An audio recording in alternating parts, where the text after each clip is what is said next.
Hello, আসসালামু আলাইকুম। সহজভাবে আপনাদের একদম সিম্পল রেসিপি দেখাবো ঘরে কিছু ছোট্টখাট্ট ইনগ্রিডিয়েন্টস দিয়ে। তো যদি ঘরে বেরেস্তা থাকে, সামান্য একটু বেরেস্তা,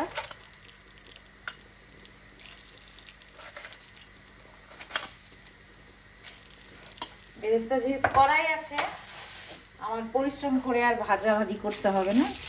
একটু সাথে করবো, জাস্ট সাথে, অনলি সাথে, নো মোর হ্যাজেল। দিয়ে দিব টমেটো। আর আমি অফ ক্যামেরায় আগেই একটু হলুদ মরিচ দিয়ে ম্যারিনেট করে রাখছি যাতে লবণটা ঢোকে। দিয়ে দিব 1 চামচ ধনিয়ার গুঁড়া,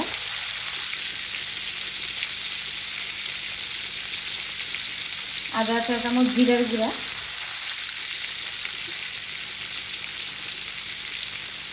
সামান্য একটু হলুদ, যেটা আমি হলুদ খুবই কম খাই,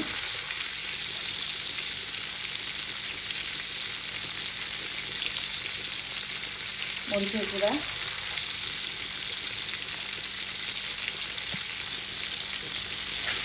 নাড়াচাড়া করবো।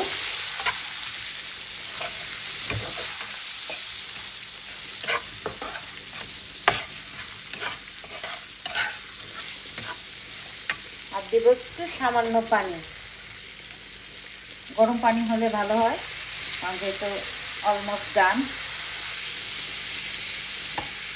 আর হ্যাঁ, আপনারা এখন চিন্তা করতেছেন যে আমি লবণ দিয়েছি কিনা। না, আমি এখনো লবণ দিইনি, কারণ মশলাটা যেহেতু ড্রাই ছিল, লবণটা আমি এখন দিব যাতে সবগুলো উপকরণ একসাথে মিশে যায়।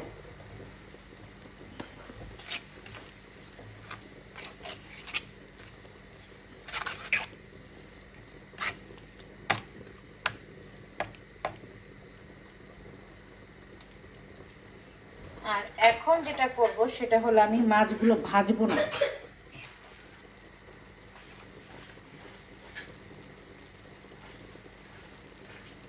না ভেজে আমি এগুলোকে দিয়ে দিব। এখন আমি দিয়ে দেব, সুন্দর করে দিয়ে দিব।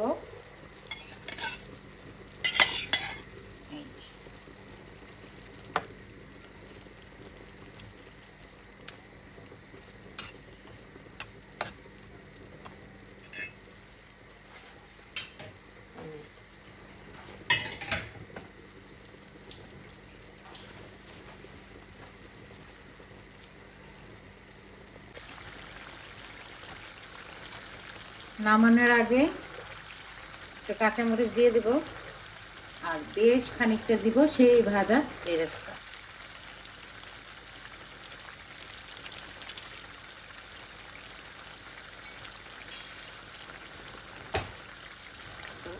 আমি এটা এভাবে পরিবেশন করব, কারণ যদি ঢালি, যেহেতু ইলিশ মাছ খুবই নরম, ভেঙে যাওয়ার সম্ভাবনা আছে, তাই এভাবেই পরিবেশন করব।